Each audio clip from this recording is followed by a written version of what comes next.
Hope you can hear me. See that the screen is populating. I don't know who the volunteer is. Chris. Hello, Chris. Why didn't you unmute yourself so we can actually talk to each other? That's probably a good idea. I don't know how big this is going to be. So far, I think we've got about 16 folks here or so. And we're going for what? Is it about 3/4 of an hour? Is that the plan? That is the plan, yes. All right.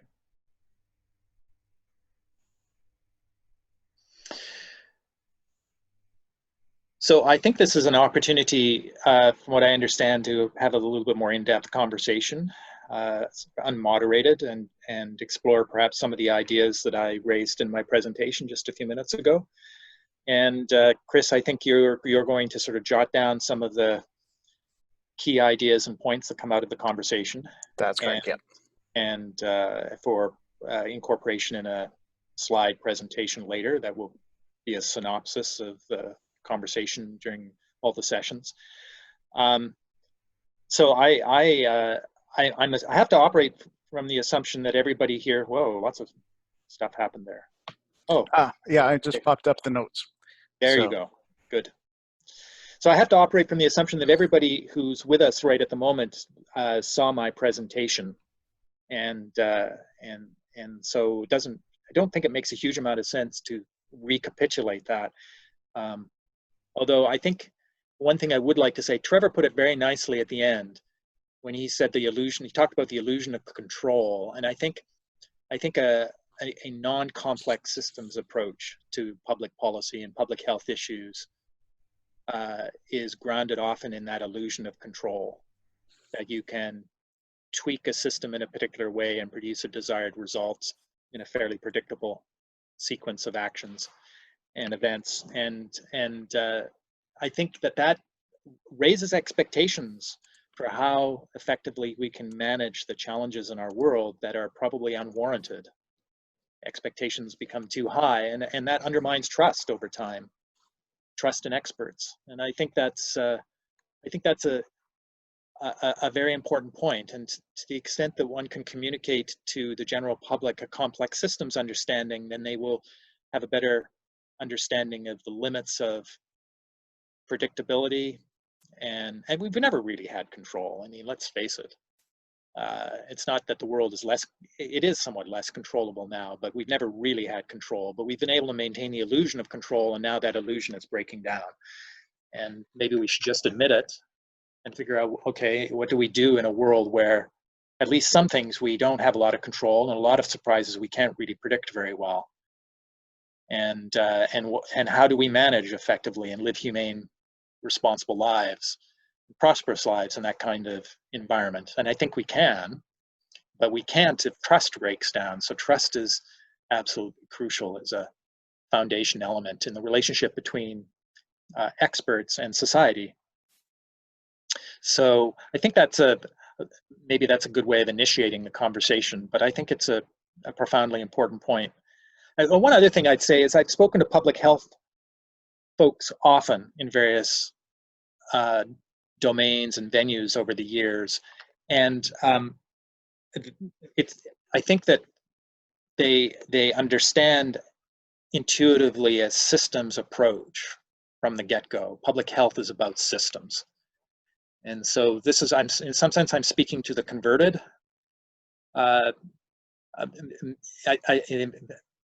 People working in public health may not be familiar with the details of complexity science or complex system science, but they certainly get the general framework and have an intuition, because they can see, public health folks see the connections between things across these system boundaries very readily. They're dealing with them on a daily basis. So that I think it puts public health people in a fairly rarefied community, because that complex systems or systems understanding is not widespread within our societies. And we have a responsibility, I think, for spreading that education and that perspective more generally in our societies. So as an introduction, I think that may hopefully stimulate some conversation, but I'd be very interested in hearing what other people have to say at this point. I put one suggestion that so my name's Cora, and I'm not a health professional. I'm a sustainability consultant, and I'll be presenting tomorrow morning with Trevor and Mayor Haynes. And so I'm coming from a different perspective, but one thing I'm seeing, so my comment in the comment box was that it'd be great to build from the opportunity we have in BC with Dr. Bonnie Henry being so well respected, and she communicates so well. And as you said, Ted, she builds trust. She builds trust. So if we can engage her in the climate action agenda and ecological crisis agenda, I think that would be a really great step forward. And obviously now is not quite the right time. Like, she's dealing with COVID-19 right now. But when there's that opportunity or that window to get in front of her and say, you know, that we just dealt with this COVID-19 crisis and there's going to be more. So, and I think, I mean, I don't know her. I don't know if anybody amongst this group knows her or has a venue to get in front of her, because the climate and ecological crisis, as we're talking about in these 2 days, is a health crisis as well. So yeah, whatever the opportunity is there to get her on side, and once she's kind of out of the thick of things with COVID-19, move on to, you know, these other linkages with the ecological crisis. So I think that's a really interesting point. I had a little bit of experience with this because we just invited Dr. Henry to a forum under the auspices of the Victoria Forum on science and trust, and I mean, and we have some really great people in the forum, including science reporter for the Globe and Mail, one of the best science reporters in North America, I think. And unfortunately, Dr. Henry wasn't available because I think you know, she's probably being very careful with her commitments at the moment because she must be under enormous stress. Some post-pandemic, or when the pandemic wanes, and God knows when that's going to happen, it might make sense to spend some time discerning her understanding of these issues of trust and the relationship with the public, and it emphasized the way that she has established that relationship with people in BC. It's a bit adulatory, you know, she's kind of the hero of the moment, but I think there's a reason for that. I mean, she expresses a great deal of empathy for the challenges people are facing, and she has been very careful with the imposition of coercive regulation, but has led the public through every step of the way why we need to do certain things, and it's very subtle. That success has been very subtle. In contrast, as I was suggesting, to other places like been less successful. So I think they're there, and it would be really wonderful to get some of that surfaced more explicitly, because I think much of what Dr. Henry is doing is intuitive on her part, based on her long work on SARS and in the military and in some very tough environments in West Africa and elsewhere. And there are rules there and principles that she uses to guide herself, but I think that it's not explicit.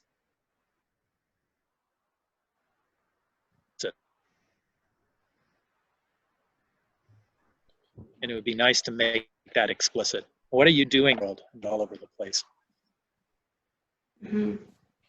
Yeah, we need a public climate officer too, but I think the health, angling into climate and ecological crises and working on that area, the health angle might be better than a public climate officer.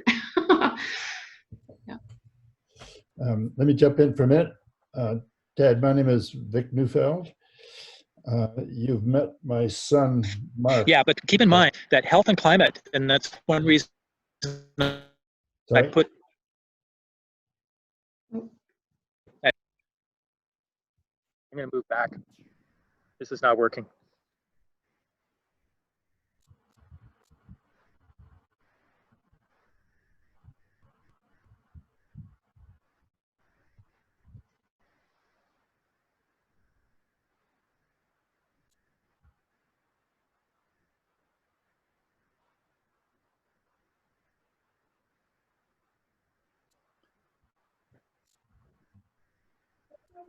My connectivity is shot.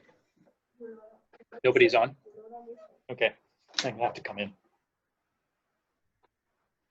It's been terrible. Hello, everyone.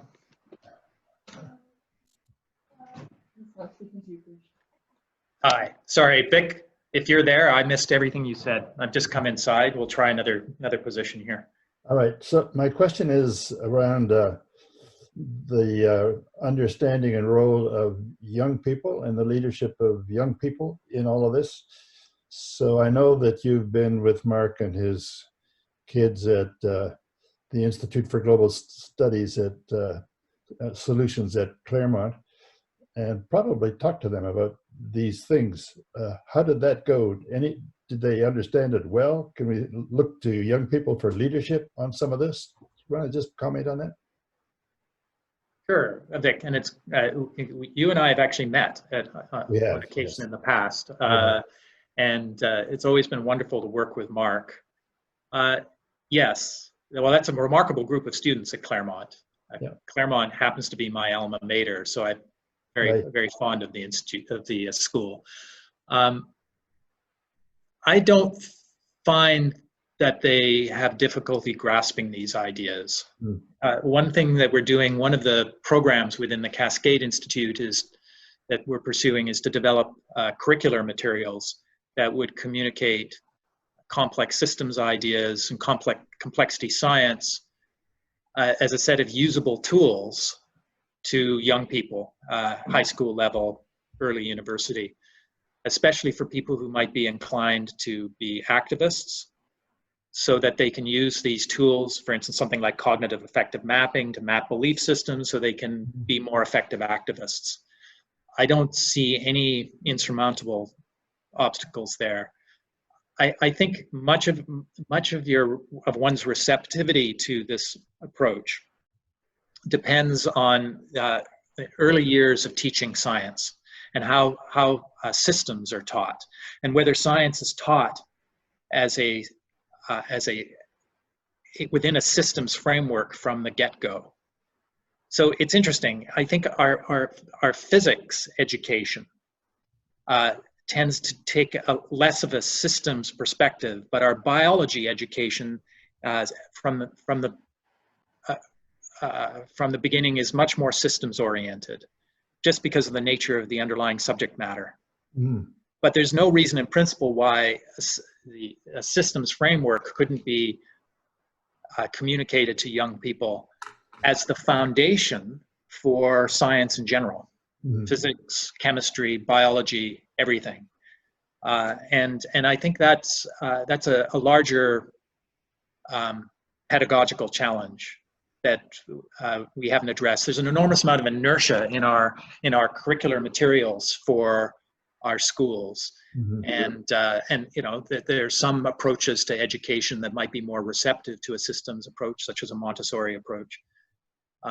But in general, we're still very much embedded in this idea that you can take the world apart into its pieces, understand the pieces and their relationships between each other, put them all back together, and then understand the whole thing. Right. So even a basic idea of something like emergent phenomena, where you get something at the level of the whole that's different from the sum of the parts, is foreign to most people. Yeah. Although interestingly enough, in their day-to-day lives, when you say something like the whole is more than the sum of the parts, people get it. Or when you say something like a straw that broke the camel's back, which is basically an aphorism for a nonlinear response in a system, they get it. Yeah. So on a personal basis, a lot of these ideas are already out there, but we're not being taught effectively in our schools, and that's a real challenge. Yeah. The young people are perfectly capable of getting it. I've taught complexity science for years now, many years, undergraduates and graduate students. And I do these courses at the University of Toronto, the University of Waterloo, and other places. And usually about 3 or 4 weeks into the course, a semester-long course, it's like I see the light bulbs go on in people's heads. And it's just, and then they start taking these ideas and using them in their own work. And they come to me and say, oh, I'd like to use you know, this kind of system mapping in understanding the particular research problem I have, or cognitive affective maps. Everybody starts to want to apply, we call them CAMs, C-A-Ms. Everybody starts to want to apply those. And so, you know, there's a huge hunger for this. Yeah. And they see nonlinearities. We just lived through this massive global nonlinearity for a period of time. 4 billion people, something like 60% of the world's population was in some form of lockdown. Yeah. The social distancing norm spread across the planet in about 2 weeks. It's extraordinary, right? Economies just shut down. They see nonlinearity in real time around them. So providing them with some tools to talk about that more effectively. And you know, Vic, the last thing I'd say is what's very interesting is that very, very few people get what a positive feedback is about. You know, a self-reinforcing feedback. And when they see it, they say, wow, now you can start to see these things all over the place. They can see them in their own interpersonal relations, why some friendships work and other friendships don't, because there's some kind of pernicious feedback going on. And so they find these tools enormously useful on a day-to-day basis, but they aren't being taught in school. For the But I think some of your diagrams, that the shallow trough and the ball up on top going toward division or solidarity, or sayings like something broke the camel's back. I mean, those are good educational tools to explain what you're trying to say. So keep it up. Exactly. Be very interested in seeing the curricular materials at some point. So. Well, we're planning and working with Mark on those materials, and we've been in touch. So, you know, as we emerge from the pandemic, I want to get back in front of students and working with them to do this kind of stuff. Excellent. He sends his regards. Couldn't be here today, so good.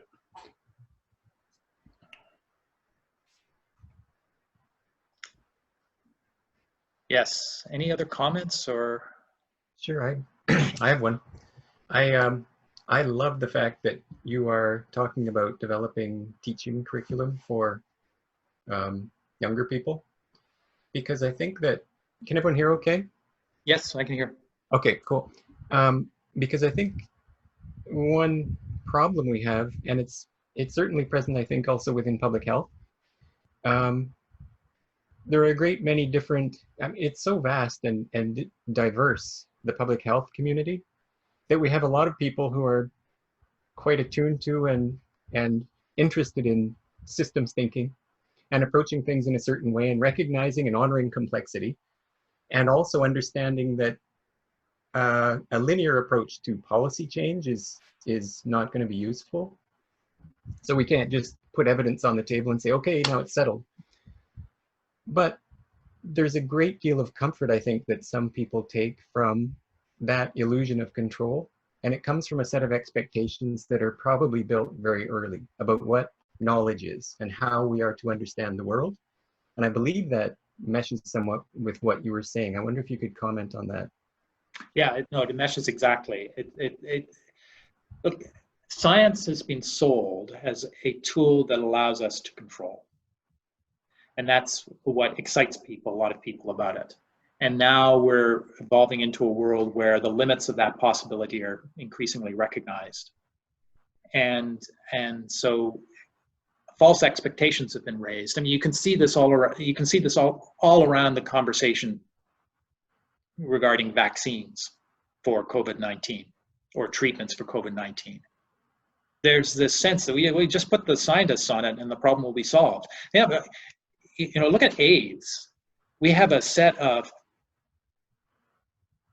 you know, reasonably satisfactory treatments for AIDS, but we haven't got a vaccine for AIDS. So this is what, 40 years into the pandemic.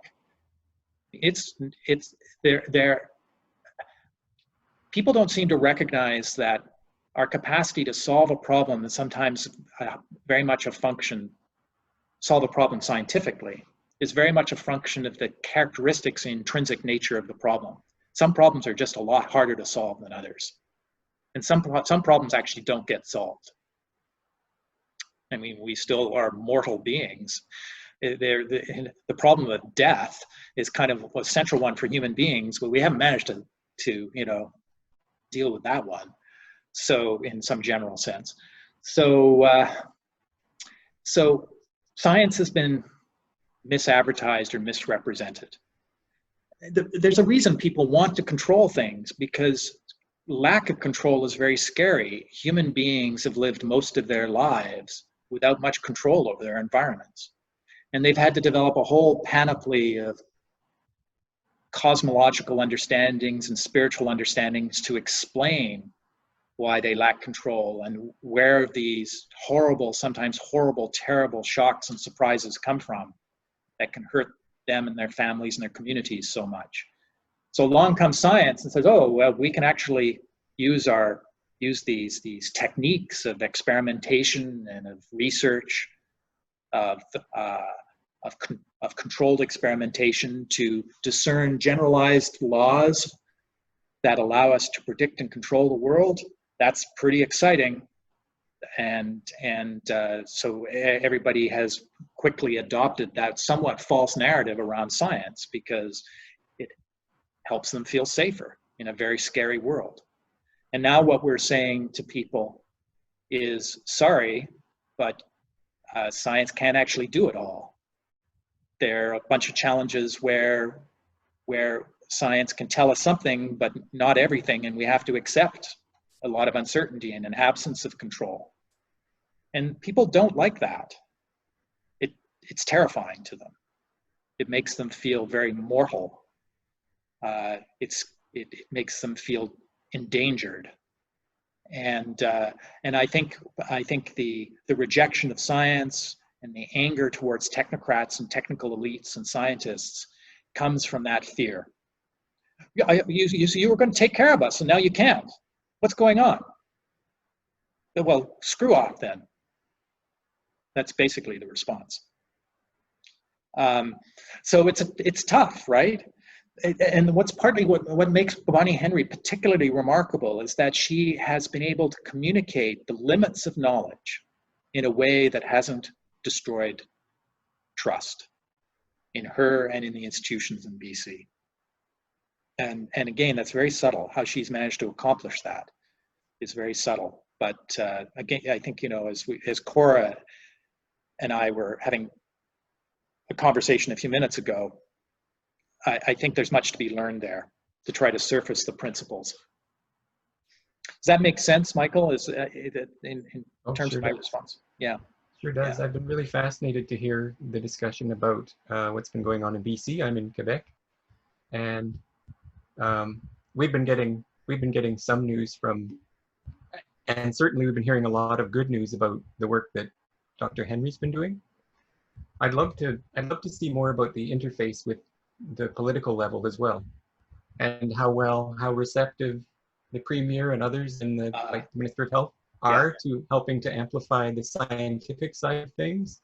Yeah, so that's a very big part of the story, and you know, everybody gives Bonnie Henry a lot of attention, and she deserves it. But a big part of the story is the political context in which she's been operating.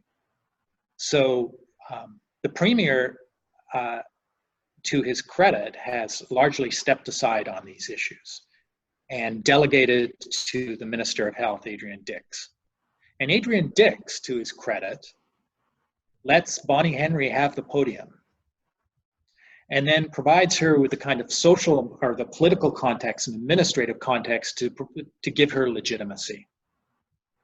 So there's none of this thing where in the United States you have, you know, the leader sniping from the sidelines and saying, well, I agree with this and I don't agree with that. And I mean, it's just horrible what's happening at the federal level in the United States. Instead, what you have here is a complete synergy between the political apparatus and the technocratic apparatus. And it's not a collusion. A lot of people might be suspicious that you get kind of collusion between the two. Instead, it's respectful deference. Bonnie Henry is the expert. She's going to make judgments. She makes a call. We back her up. We put in place the regulations and the resources to support. Now, I'm sure there's a lot of conversation going on there. Before they step up to the podium, there's a discussion about the political implications of a particular recommendation, the limits of the possible politically. But that's not worked out in public. It's all done before they arrive at the podiums, and that's an unspoken part of the story, that we've been fortunate to have some political leaders here who understand how the relationship with technical expertise can work most effectively. I think in Ontario, to a significant extent, that's broken down. And it's broken down in part because the Premier, despite his best intentions, doesn't get science. And you know, he still has this sense that, well, I'll just order there more tests. You know, we should have more tests. So I'm going to say we've got to have more tests, and then there should be more tests. But there are layers to that problem that need to be administrative, political aspects that need to be worked out and thought about and understood scientifically and administratively in a way that I guess, you know, Doug Ford he's not particularly adept at that kind of leadership. Whereas in BC, I think that those things have meshed together much more effectively. Now, we've got a smaller population too, but it's a complex province to run all the same, given the diversity of regions and the diversity of communities. So it's not, the difference between what's happened in BC and other provinces in Canada is mostly attributable to government, not to differences in the communities. In Washington State, which is quite similar to BC in terms of its demographics and economy, we're seeing up to 1,000 cases a day right now. In BC, we're getting 10. The populations are only slightly different, 7 million to 5 million. Yeah, so are there other folks who want to chime in here? I see that we've got quite a number in the list. Well, I have one comment that I've heard over and over again with regards to the BC story is BC should have been just slammed because we're close to two different epicenters. You know, the first case going into Washington State was particularly hard hit. There's a lot of travel north and south from the Lower Mainland to Washington State. As well, we have a very strong connection with mainland China, and there's a lot of traffic back and forth. So if there should have been a place that should have been an absolute epicenter, it should have been the Lower Mainland of British Columbia, but we've managed to navigate it, as you said, through you know, the approaches that we've taken. Yeah, and there's a lot of stuff in the background that I don't think people recognize. There was a very different approach in BC from the get-go to agricultural workers. So resources were put in place so that the farms could, if infections broke out among agricultural workers, the infected agricultural workers could be isolated immediately, and they could be taken to motels, provided with the support, kept from interacting with the other agricultural workers, and that the farmers and the farms were compensated for the economic damage that would cause. Then, you know, something else that happened that is not widely recognized is BC was ahead of the game on testing. From what I understand, there was a test developed in BC that was basically locally sourced and provided with local capacity for scaling up well before the pandemic got bad here. So there were decisions made. I mean, here's the thing. When public policy works well, it's largely unseen. And people think that it all just happens and society runs well.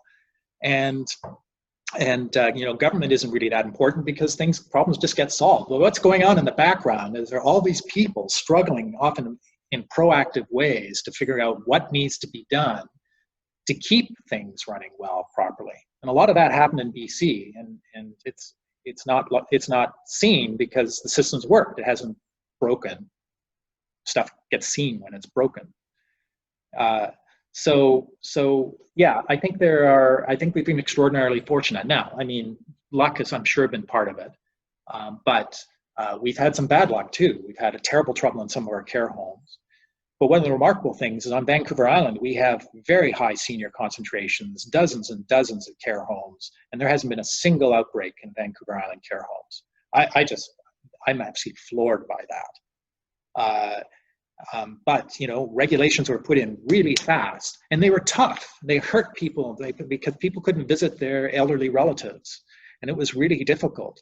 But the result is we haven't had massive outbreaks as we've seen in other places in a lot of our care homes, which has been a huge benefit.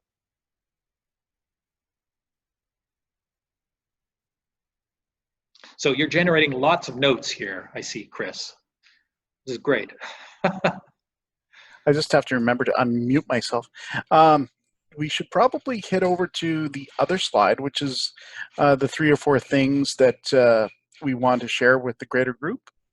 And I'm just going to switch over to that slide now. I want to make sure that if there's anybody else who wants to talk, or somebody, Michael, Cora, Vic, if you want to come back for a second round. But I think we still have at least nominally 15 or so people in this group. I just entered something in the chat group too, like the chat, that I think a lot of the big changes happen in cities when we've got the politicians or the senior staff that have the guts to make these changes. Some of the women that have done these things have been challenged as being bitches, but they just do it. They're awesome. So this is happening in Victoria, Vancouver, New York. And so my example is active transportation, putting in bike lanes. These were unpopular things when they were put in now, and now people in Vancouver embrace additional bike lanes. Yeah. So when they initially went in, there was massive protest. So these big changes, like for a lot of these big changes, the city has to implement these things, and so we need to elect more of these politicians and get more of the senior officials in office that are going to do these changes. Yeah, but it's tough because frequently what happens is these people with a bit of courage to push society in a new direction lose office quite quickly because the coalitions break down or something. I mean, Lisa Helps in Victoria has benefited from splitting of her opponent's vote. That didn't have to happen. Victoria would be on a very different trajectory if it weren't for that. But I think it's true in terms of the specifics. The active transportation agenda is an enormous opportunity. The Cascade Institute just published a briefing paper, which you can find on our website, cascadeinstitute.org, under the research tab. A briefing paper on this opportunity, the active transportation opportunity. There's a possibility of producing fairly profound and more or less permanent shifts in the structure of our cities around e-bikes, scooters, e-scooters, and active transportation, more walking. That there's a possibility here that wasn't available before the pandemic. The pandemic doesn't have to produce, as I said in my presentation, simply negative cascades of change. It can actually produce opportunities for moving our societies in positive directions. Mm-hmm. So Chris, you were going to take us to another slide, I think. You're on mute. We're on the other slide, and so what I'm hearing first of all is strong leadership. It creates change. I still see your slide with columns. Oh, okay.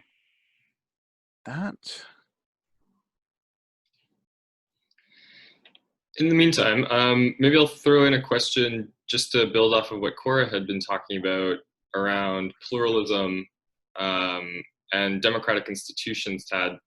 And I think, we're entering a world that's not just more complex from the biophysical senses, but also our social heterogeneity is more and more diversifying. And so simultaneous to that, we're seeing a decrease in political activism and party membership, in political representation, in activism. How do we then, because I'm all on board, like we teach a lot of complexity in food systems at UBC, where I'm a PhD candidate. That's been central to our pedagogical practice for over a decade. But still our learners come up with very binary ways of thinking, right? They'll go out and they'll say local is always good, organic is always good. and they push these unidirectional platforms, which then I think permeate as a representation of broader culture. And so we think about those democratic institutions themselves and the increasing plurality. How do we then, apply these processes of uncertainty, of unpredictability, of entanglement into our democratic institutions that seem to very much resist these things? Our democratic sphere, I think, is very centered around false agency, around authoritarianism, around simplification. Yeah, yeah. Well, the consensus that supported liberal democracy, which is anchored, among other things, in economic growth, continual economic growth, is breaking down, right? And the processes are diverse. So there's been this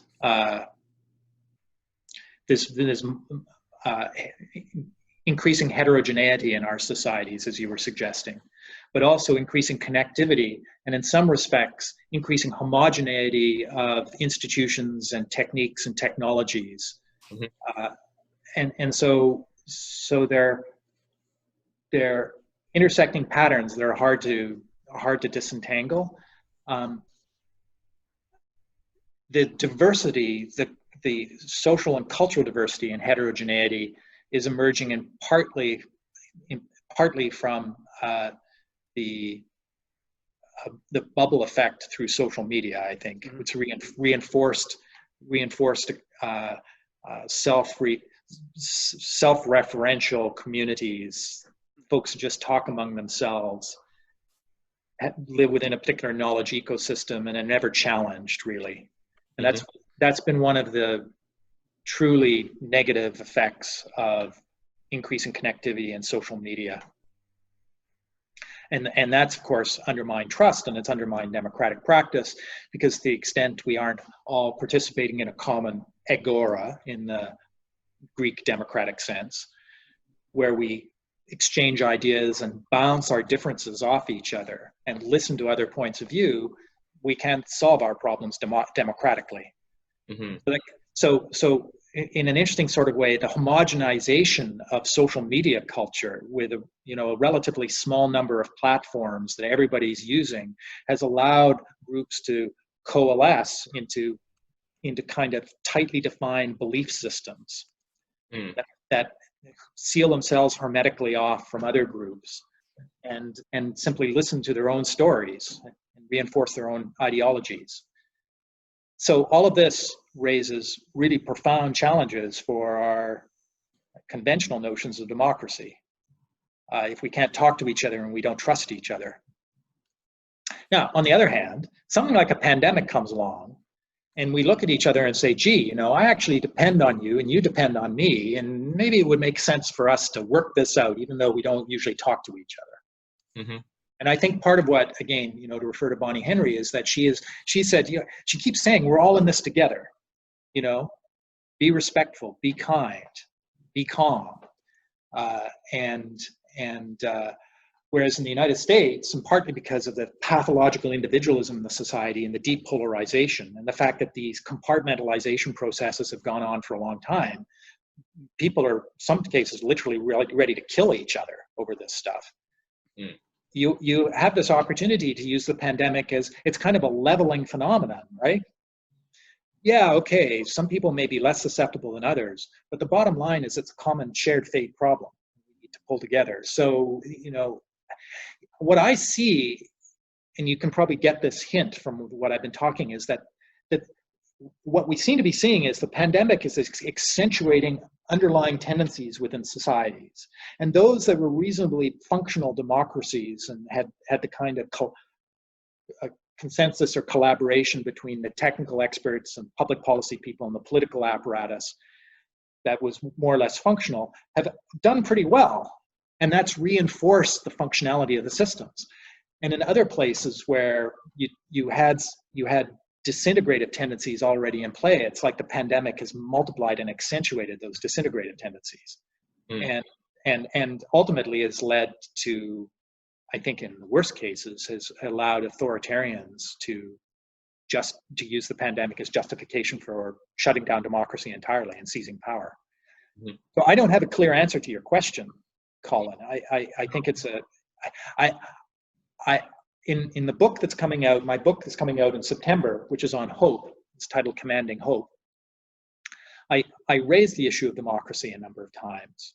I think it's a profoundly challenging question, how we're going to create democratic practice that is functional within these new environments of social media and the complex challenges with all the uncertainty you were talking about.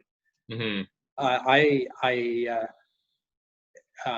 think the conventional democracy, which is a kind of a procedural democracy in many ways, like we vote once every 4 years, and through the rest of the time, most people occasionally listen to the news, but aren't terribly well informed about it. That's no longer working very well. Yeah, I mean, there's definitely some need to shift liberal democracy. I like right now Chantal Mouffe, Redbound book. I'll put the title in the. She offers a strategy, not an actual way forward. I think like different democratic states will have to take their own ways forward, but she offers a way to kind of think about what pluralism might look like in the future. And I think the fundamental question is, how do we organize around difference?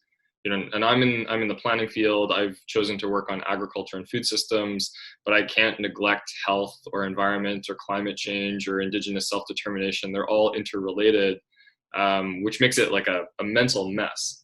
And I think one of the things that I think you're alluding to is this idea of an ontological shift, right? This idea that solidarity comes through sameness is a worldview that really has to be challenged, or the worldview of neoliberalism, of social atomism, that individuals exist separate from their ecosystems, but also separate from one another. And fundamentally, I think humanity needs to move towards different ontologies. But then the question becomes like, how do these different worldviews then coexist in a way to move forward, given the damages of contemporary worldviews and contemporary existence? Right. And so I don't have answers either. I mean, I think we're all just kind of muddling along here. Well, so let me say a couple of things on that. So you're absolutely right. It's an ontological shift. I always have that word in my mind, but normally I don't use it because, some people aren't familiar with the distinction between ontology and epistemology. But really what we're talking about is a shift in people's very basic assumptions about the constituents of reality and about the way reality works. And also a kind of emotional tolerance for a different understanding of reality. So two things you highlighted there, which are very important. One is an emotional tolerance for mess, which implies uncertainty too. That that diversity implies messiness. You don't really, things may not be in clear categories. People may not fit in clear categories, and you have to, and there's some personality types and temperaments that are really comfortable with that kind of thing and think that's exciting, and some that are really scared by it. And so that there's a lot of resistance to that ontological shift, a comfort level with mess. But complexity is all about mess. In fact, when you get into complexity theory, you realize that mess is the source of innovation, all innovation, because it creates new combinations that weren't expected. I became much more tolerant of mess when I had children.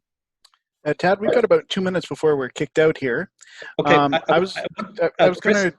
Chris, I want to say one more thing, and I'll be really quick. The other ontological shift is what we call relational ontology, understanding that things get their identity from their connections to other things and systems, right?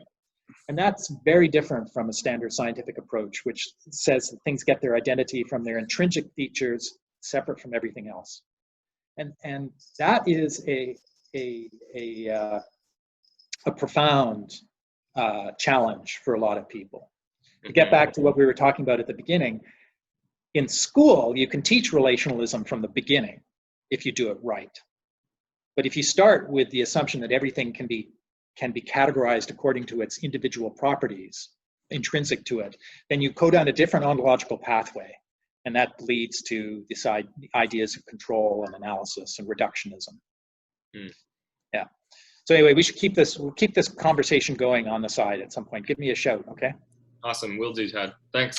All right. I was going to probably jump into a few things to add on to this slide, which primarily worked with our conversations in and around control, how we're always wanting to add control into our lives, and when we lose control, we lose faith in those who promise controls, such as the scientists. Did I hear that correctly? Yeah, I think so. I'm just looking at the slide now. And one thing about strong leadership, I have to say that, you know, some people regard strong leadership as authoritarian leadership. Mm-hmm. So I think, you know, in some sense, what we're talking about is socially competent leadership. You know, the thing about Bonnie Henry and Adrian Dix is that they are socially competent. Yes. Yeah.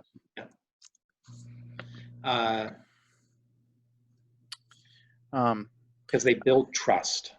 Right. And certainly trust is something I'm hearing a lot. Just in case we lose time, I'm going to go on and continue to work on the slide. But I certainly want to add something in about trust and how science needs to be, science and other forms of education need to be taught more as a systems framework from the get-go, rather than an individual separate environment unto itself.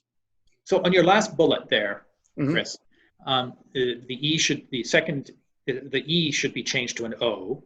You'll get rid of the red line. There you go.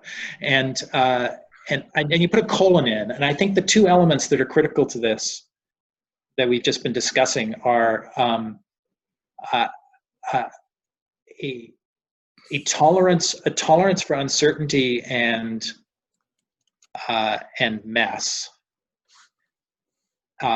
diversity, and an understanding of A tolerance for uncertainty and, I'm sorry, which?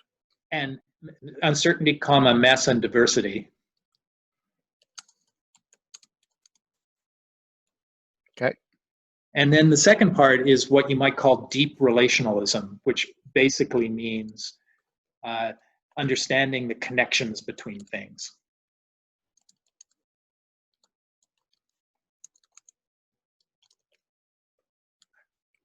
It means more than that, but that's a good starting point. Okay. I think we're about to be executed by the technology. Is that correct?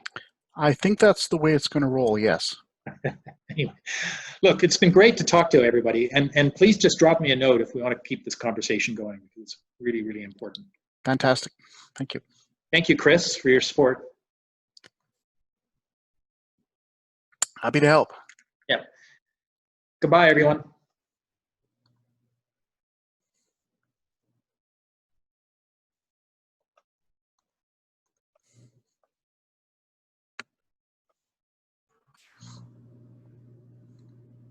I have a signal on my computer that we have 1 minute left.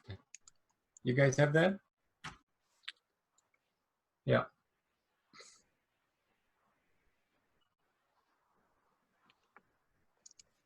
Yes, I do too. 45 seconds, but I think we actually are kind of at the end. Yeah. So, Well, I hope I didn't completely kill the conversation here. no, I think it was good. I think we were wrapping up anyway. Yeah. So all the best. That was super interesting. Thanks so much.